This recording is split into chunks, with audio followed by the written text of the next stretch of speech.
Good evening, everyone. Happy Sunday evening. Hope you had a great weekend, great day. My name's Steve. I have a blog at ChristianAnarchist.com. I forgot to start my presentation thing here. Let's see. Yep. So I actually wrote a blog post today. I may talk about that a little bit. I have a lot to cover. And again, I kind of do this weekly stream. It's kind of therapeutic for me.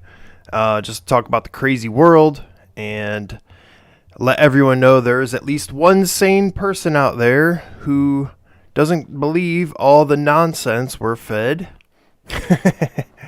And I want to provide some hope for people. And I don't know.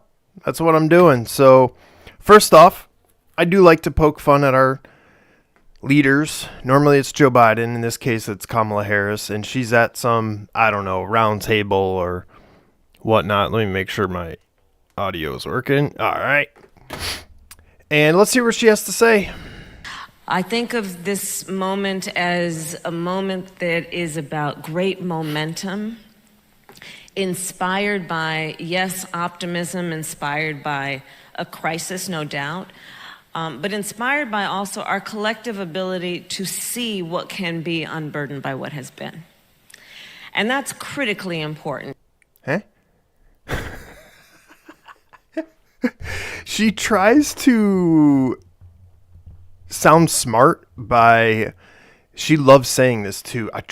I meant to pull this other clip, but she loves saying this part. Let's see. What does she say? By also our collective ability to see what can be unburdened by what has been.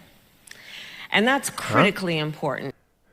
I, it's one of those things you have to think about. And she's crazy. And when she goes off script, she normally talks about the moment and that we're living in this moment and we need some momentum. And anyways, that wasn't the craziest clip. There's plenty of her, but moving on. I like to cover all these crazy stories that are out there that I've seen throughout the week. And the Norwegian government funds research to find out if white paint is racist.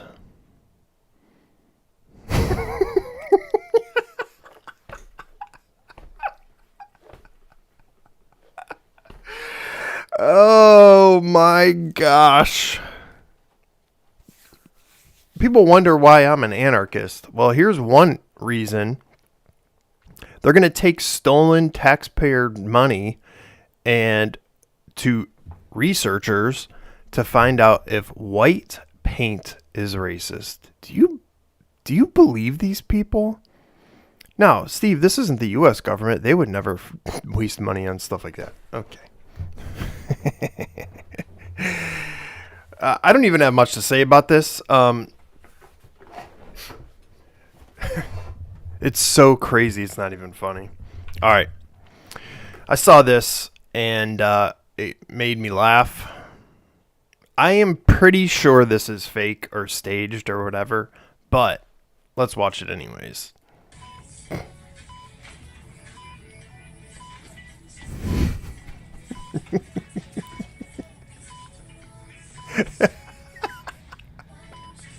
He's like, we're going to die. There's no way that was real. But you did see a lot of nurses in 2020, 2021 on TikTok doing their dances and stuff in the middle of a pandemic. And it wasn't too far off from what was really happening. Hopefully they didn't do it right in front of the patient like that. But it made me think of this meme that I saw. This was these choreographed dances these nurses were doing during a pandemic. And then, man, this really hit home too, because here you have, the Ukrainian folks on stage singing and stuff with U2 or whatever, and they're at war. And I remember it was, Zelensky got up in front of everyone at like one of these award shows, and I'm thinking, he's supposed to be leading a war? I'm like, he can just take time off to go do an award show, and something isn't right with that, right? You know, if you're leading a war, something's not right. Something's not right with this. Something's not right with this. Anyways, moving on. Democrats push to amend the Constitution so 16-year-olds can vote.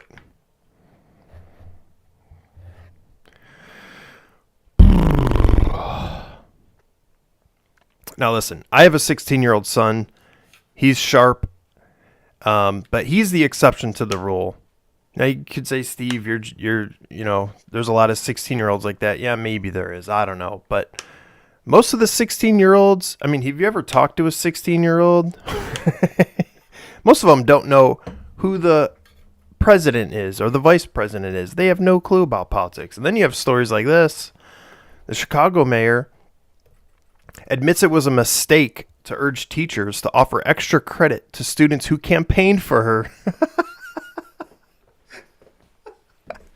It was a mistake, huh? You'll admit the mistake once you're in office or once you get reelected. That is so crazy, man. And these teachers just propagandizing their students, and of course they want 16-year-olds to vote because they control and dominate the education in this country. And believe me, they are not learning about voluntary association, free markets, and that sort of thing. It is 100% government propaganda. Of course they want them to vote. Anyways, moving on. You have to watch this. It's one of these fake commercials, and it is pretty funny. I don't know if I'll get in trouble because I think this has music, but here goes. Are you or a loved one suffering from a medical coincidence? You want proper medical care, but you don't want people sniffing around asking a whole bunch of questions about what might be causing your problem. At the Kaufman Institute for Coincidence, we won't look into the cause of your heart or other problem. We'll just fix it. That's right. We promise to only look at your symptoms. We won't get all curious looking for causes because that could get your employer or your doctor into some legal hot water. We'll get all curious looking for causes. Oh, man. About what might... At the Kaufman Institute for funny. Coincidence, we won't look into the cause of your heart or other problem. We'll just fix it. That's right. We promise to only look at your symptoms. We won't get all curious looking for causes because that could get your employer or your doctor into some legal hot water. And nobody wants that. At Kaufman, we understand that coincidence is now the leading cause of death. Hey, we've got another coincidence over here. If we want to operate at the speed of science, there's no time for looking for causes. No pesky questions about drugs or vaccines you may have been given. At Kaufman, we specialize in the effects and leave the causes to the conspiracy theorists.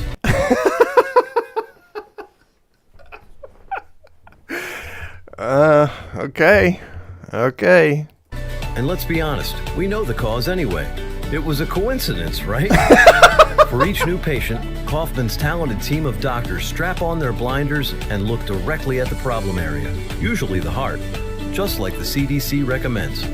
Our main campus now treats myocarditis, blood clots, heart arrhythmia, stroke, heart attack, magnetic skin, difficulty breathing, full body blisters and burning, convulsions, kidney failure, memory loss, cancer, sudden death, and much more.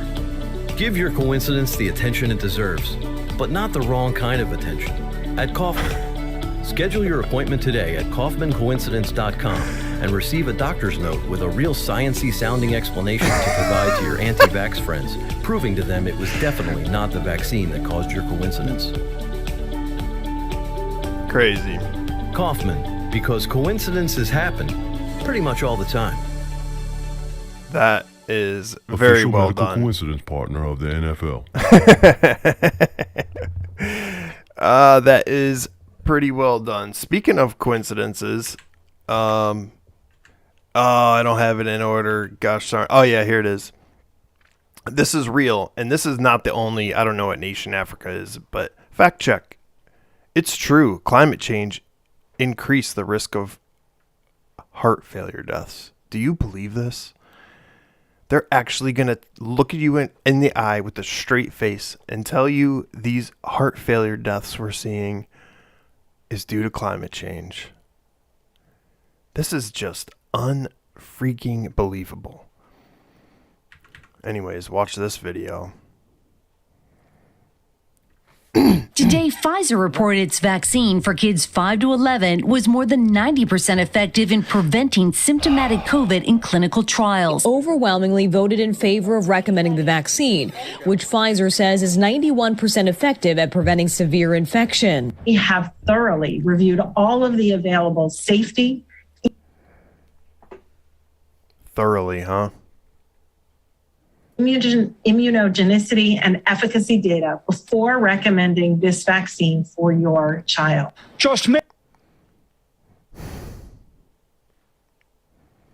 In a whopping record amount of time.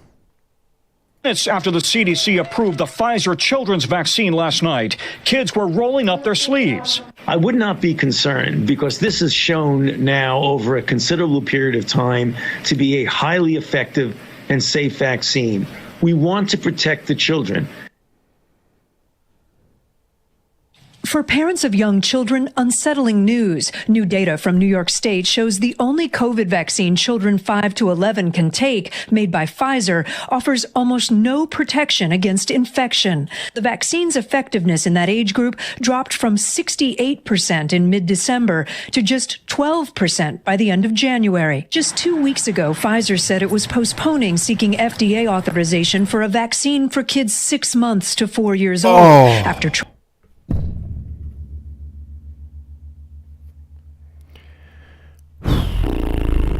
6 months to 4 years old. Let me tell you, man, the people pushing this, I'm sorry. These people belong in jail. There is, in my humble opinion, almost zero chance a kid age 6 months to 4 years old needs whatever this is they're trying to inject. This is just horrible, man. Trials showed it didn't work well. Now, today's news about the vaccine for 5 to 11-year-olds not being as effective. Pfizer says it's now evaluating a third dose for children 5 to 11 years old. Wow. And vaccine makers are already developing new formulas. Oh, these people belong in jail. I'm sorry.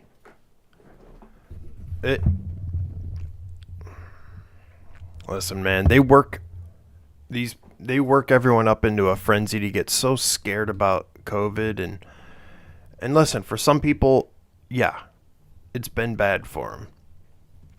But that has been way overblown. You hear me? And the fact that they want to inject kids with this is just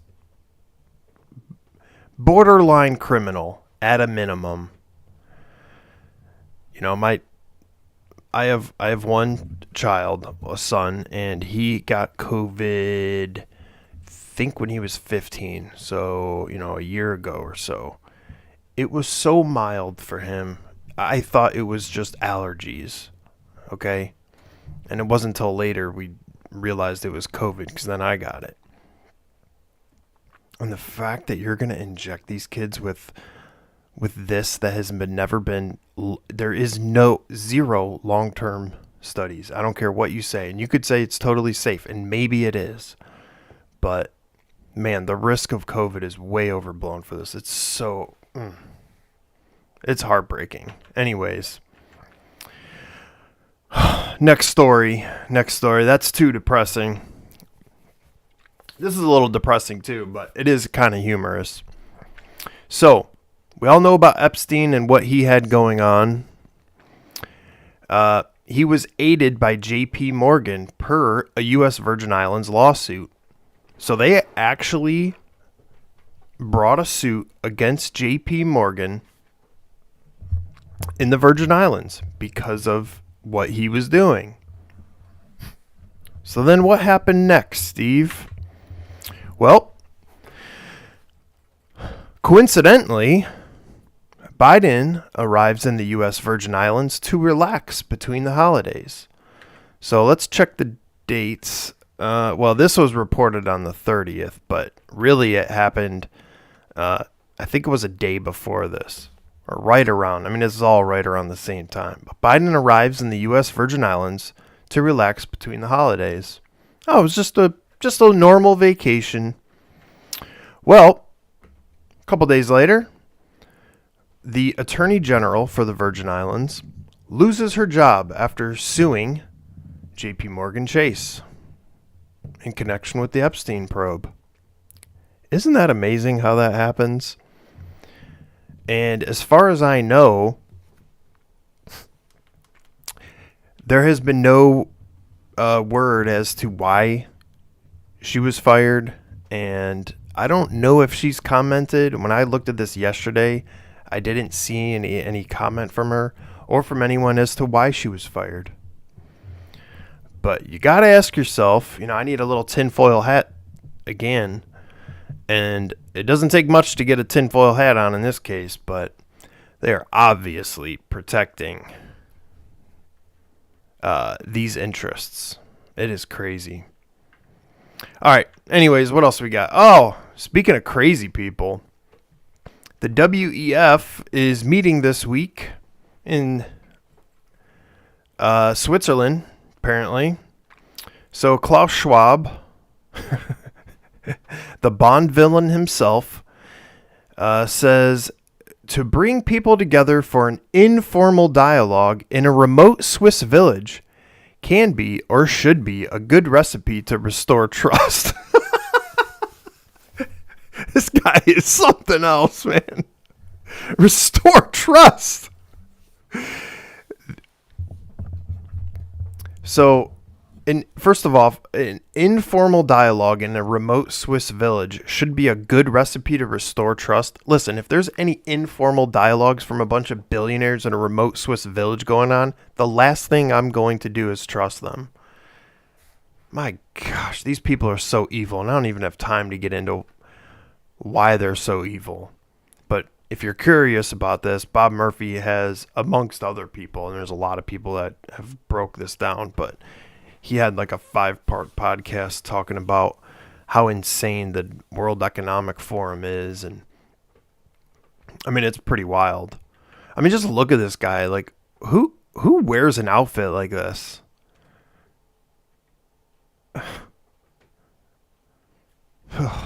That guy's pure evil. Now, I do know that, behind me on this, where am I at? It does say love your enemies. And this guy I would consider kind of like an enemy.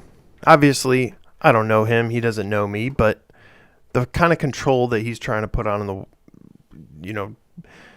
his influence he's trying to persuade billionaires across the world to, close. Well, I'm not even going to get into all of it. But this guy's evil. Listen, I will pray for this guy, because he is not my friend. But what's going on there this week is something to keep your eye on as to, what kind of stuff they're going to promote and recommend this coming week. All right, in other news, boy, I saw a lot of this going around on Twitter. Apparently, they unveiled a Martin Luther King sculpture. And I didn't pull the video, but they kind of pulled the tarp down over it, and a bunch of photographers and stuff. There's like a big reveal for it. And, this is one of those things you kind of need to get like a 360 view of, because it's hard to understand what's going on from these, because the initial angle I saw was similar to this, and you kind of just see a pair of hands holding something, and you're like, wait, what is going on? Well, it turns out, if you look at it from a slightly different angle, well, I guess this is the other side. Apparently, it was supposed to be from this picture, is what I understand. So that kind of makes sense, but they almost need to have this picture like next to it so you know what it is you're looking at, because that ain't it. I don't know whose idea this was, but it is rough looking from this angle. Okay. I'll just leave it at that. They need to have this giant picture literally right next to it, almost as big. Yeah. So, anyways, thought that was funny. All right, moving on to a real serious topic. I saw this. I can't resist talking about this topic of abortion. Yeah, I'm going to talk about it. Let's play this clip and see what this lady has to say. Of parental and maternal rights and in opposition to H.R. 26. I'm the first mother in history to... So this lady is apparently a congresswoman out of Michigan, Democrat from Michigan, Hillary Scholten, and they are talking about medical care after abortion procedure. Now, if I'm understanding that right, they are discussing if an abortion is attempted and the baby survives,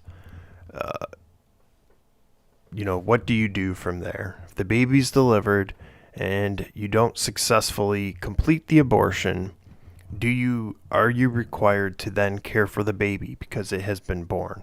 And believe it or not, there are actually people that will argue that you should not need to care for a child once it's been born.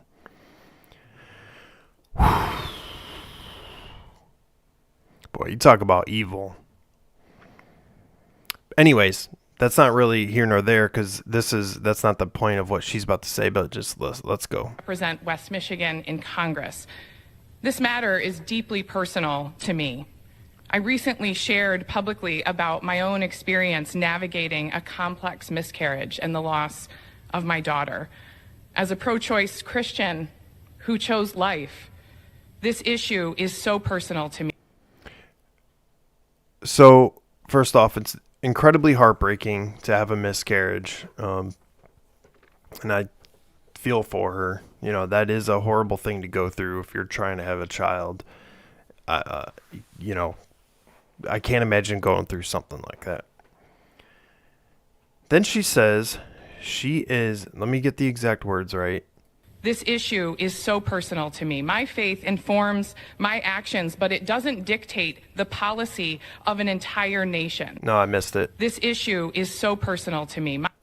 Wait. Who chose life. Yeah, right there. She's a pro-choice Christian who chose life. She's a pro-choice Christian who chose life. So, what's the opposite of that? If she didn't choose life, you're choosing death, right? And then this issue is so personal to me. My faith informs my actions, but it doesn't dictate the policy of an entire nation. And further, when I read the scripture, I turn to passages and I'm guided by passages like Jeremiah 1 verses 5, which states, she says she's guided by this passage. Listen to this.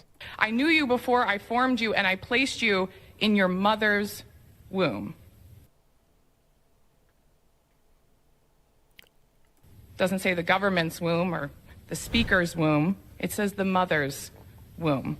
Holy I believe crap. Life is precious, but I reject the idea that if I embrace the sanctity of life, believe life is precious. And then she just reads a verse that says, I formed you in my mother's womb. Admitting that it's a human being in the womb. I also must be forced to invite the federal government in to regulate it. Okay. We must protect families from unnecessary government intrusion into the most sacred and personal decisions of our lives and our children's lives. Okay. So this is a difficult topic. Once you start bringing the government into it, I will admit that. I'm not a fan of our government, right? And it does lead to some difficult cases when there are miscarriages. How exactly would the government enforce that if abortion was straight up outlawed at any point in the pregnancy? And these are difficult things that we would need to get figured out. But just from a principle point of view, if you are admitting that there's a human being, a living human being in the womb that God has created, what on earth are you doing to try to make a moral argument that it would be okay to terminate that life? Can we just start there and then figure out what we need to do? I think most people would acknowledge that 2 hours before pregnancy, or before a live birth, there is a living human being in the womb. And it just does not feel right and is morally wrong to terminate that life. Can we acknowledge that at least? It seems like most people who are so super pro-abortion will not even acknowledge that point. And then that's where, it's these people have lost me, right? Now, I personally believe, the only non-arbitrary point to say, hey, when does a human life begin is conception. Because if we can agree that, 2 minutes before the baby comes out of the womb, that baby is a living, breathing, person, then at what point is it not a person, right? And you can go back and say, 6 months, that's too late. 3 months, there's anything from there, anything from conception to the point of birth is arbitrary. So, and again, this gets difficult when you talk about the government and what is their procedure? How would they enforce these laws? Those are difficult things, and I'm not a huge fan of government, and I understand that. But this is not what they're talking about. They're just straight up talking about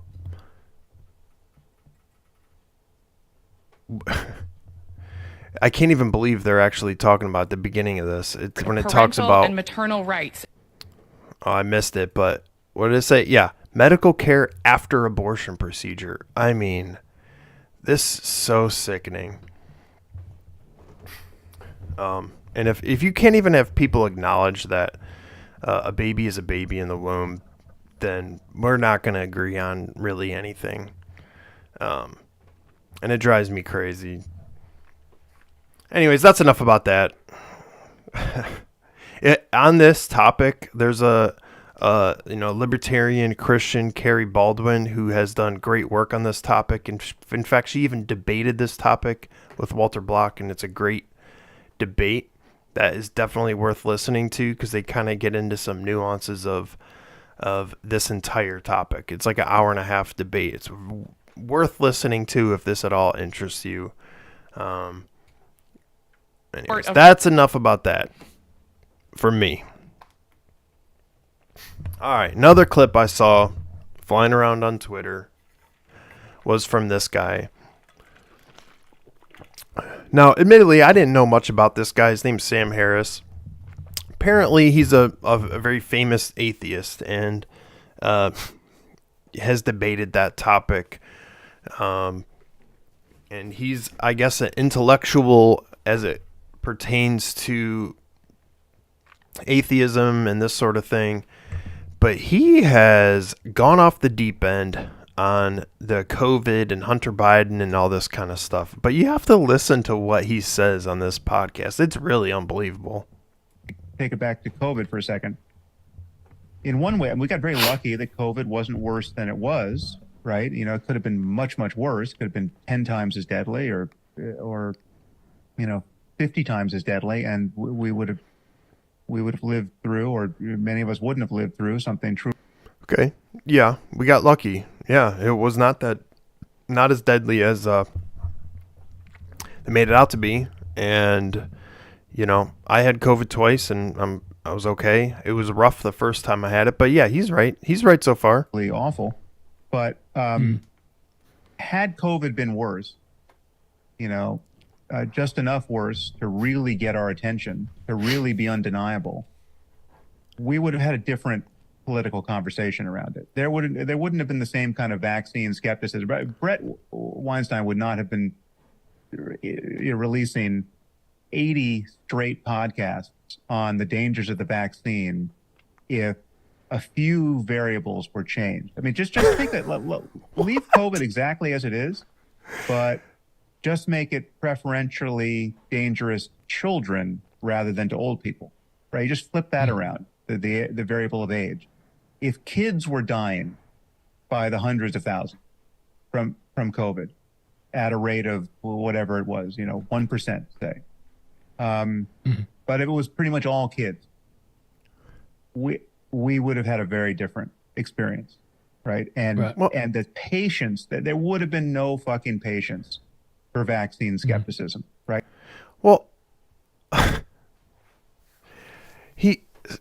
I don't even understand his point. He's just like, yeah, had this virus killed 1% of children, it would be a different conversation. Well, yeah, no kidding.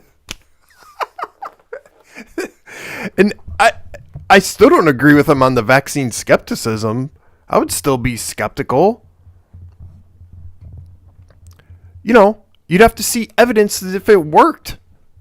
You would know if it worked. In fact, you would know if it worked right away. If kids weren't dropping dead. But he goes on with this. It's so crazy. He's like... And everyone would have recognized that this is not my body, my choice. This is, you're not going to kill my kids with your ignorance, right? And you change one other variable. What if the vaccines actually really did block transmission much better than they in fact did? Right. And there was a moment where it was only. What if it really did? Because it's the one they have certainly doesn't.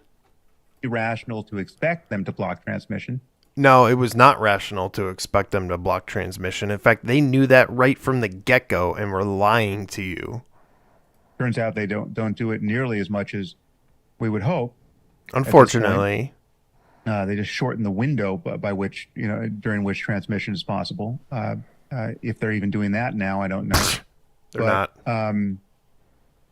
Let's say the vaccines really did block transmission, but then nothing else was, all of the other mishigas about how, untested they are and how dangerous they yet might be, and the spike protein and blah, blah, blah.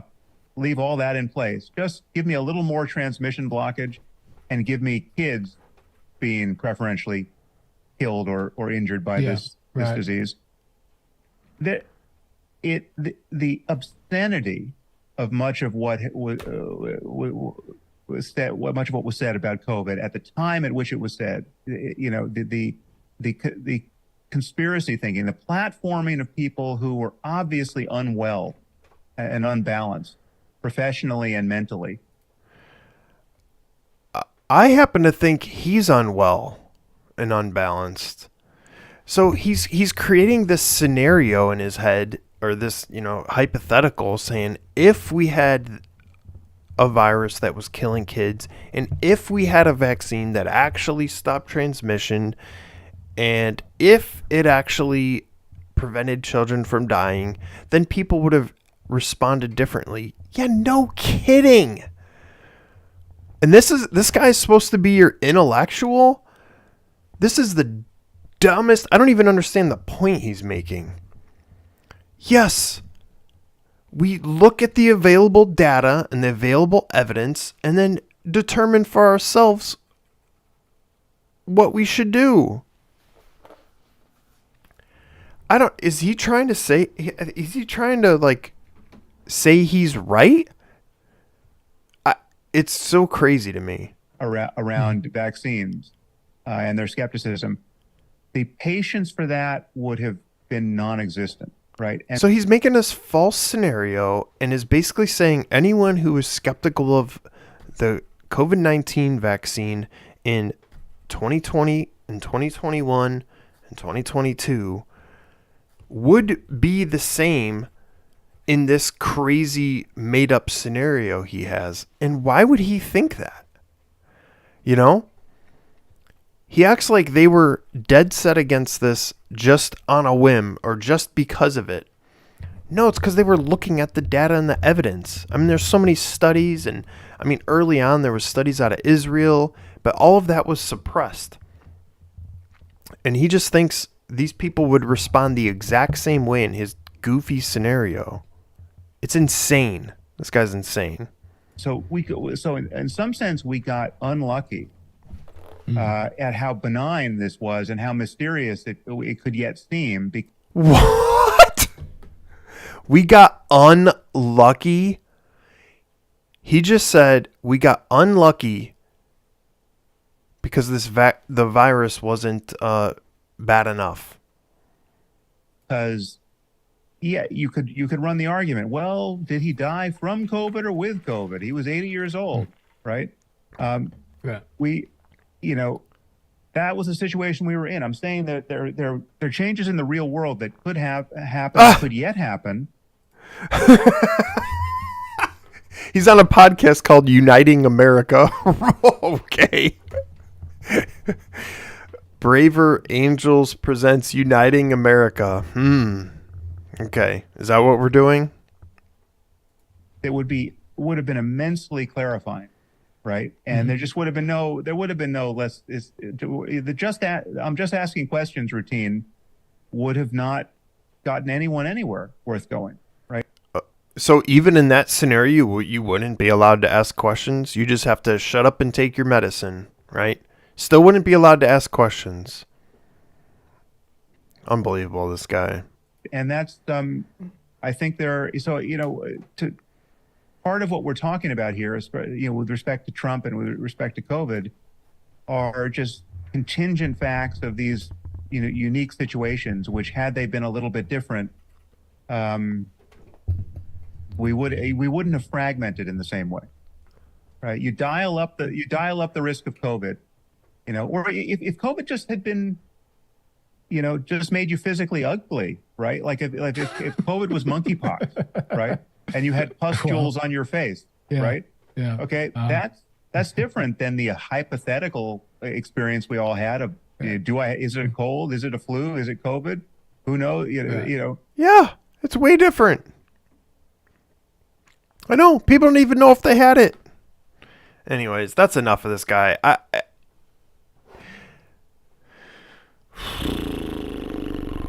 And he's supposed to be a brilliant intellectual we're all supposed to listen to on whether or not there is a God, right?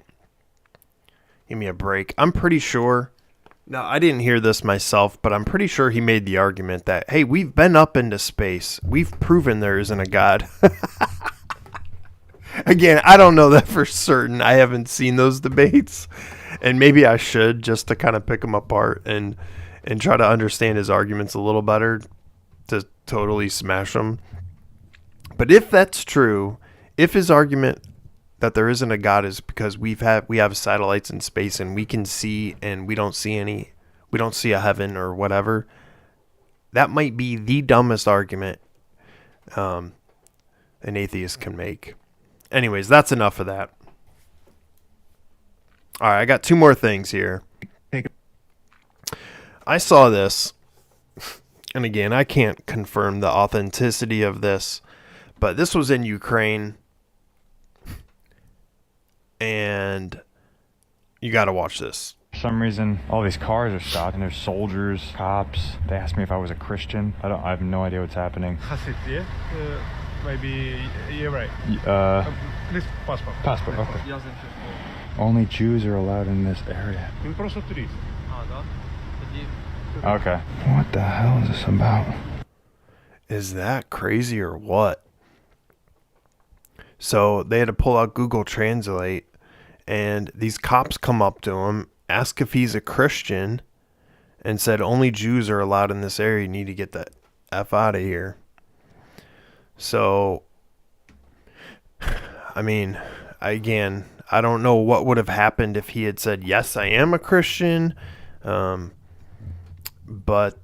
man, just, the thought of being persecuted for being a Christian, in this day and age, I mean, I don't know. It is possible. I know this is in another country, but I just pray that, if I was ever in that crazy situation, that I'd have the courage to say, yes, I am.